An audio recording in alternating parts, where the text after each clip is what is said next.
अधर्मकाल एक आध्यात्मिक दार्शनिक कथा। डराबार्डिकारा। प्रथम अध्याय। प्रारंभ का शून्य।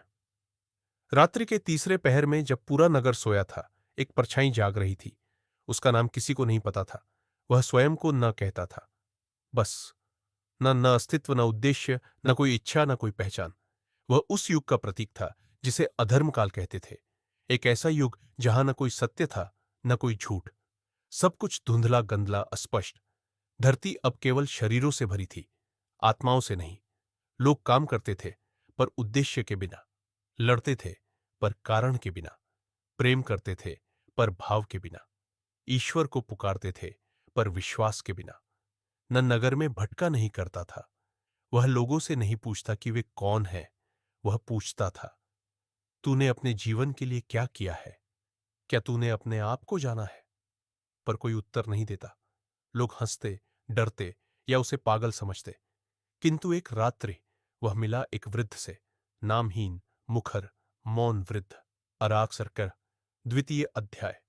संघर्ष का बीज। वृद्ध ने पूछा, क्या तू स्वयं को जानता है? मैं तो बस एक प्रश्न हूं, न बोला। उत्तर नहीं।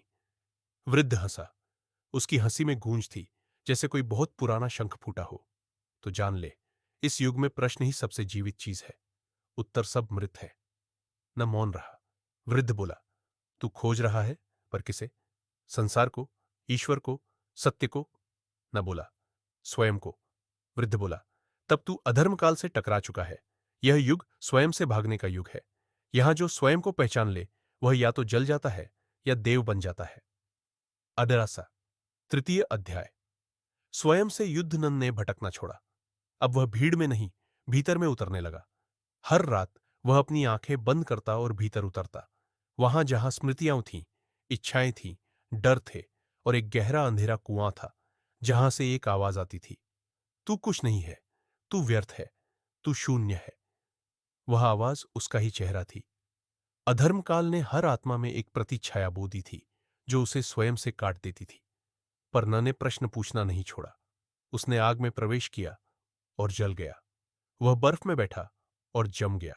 परंतु एक दिन उसने देखा, उस गहरे कुएं के नीचे जहां सब कुछ नष्ट था, एक बीज रखा है, स्वज्ञान का बीज। चतुर्थ अध्याय। जागरण। न ने उस बीज को उठाया। जब उसने उस बीज को हृदय में रखा, तो आवाजें आईं, सभी वो प्रश्न जो उसने दूसरों से पूछे थे। क्या तूने अपने जीवन के लिए कुछ किया है?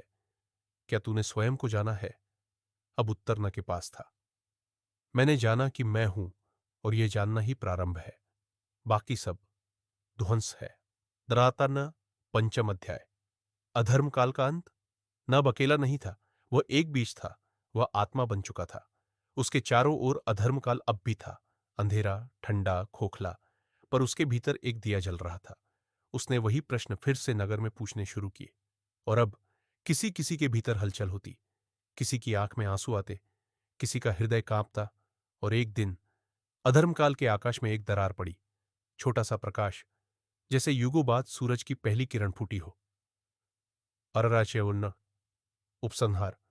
तू कौन है? यह कहानी अधर्मकाल की नहीं, तुम्हारी है। जो यह पढ़ रहा है, तू न हो सकता है।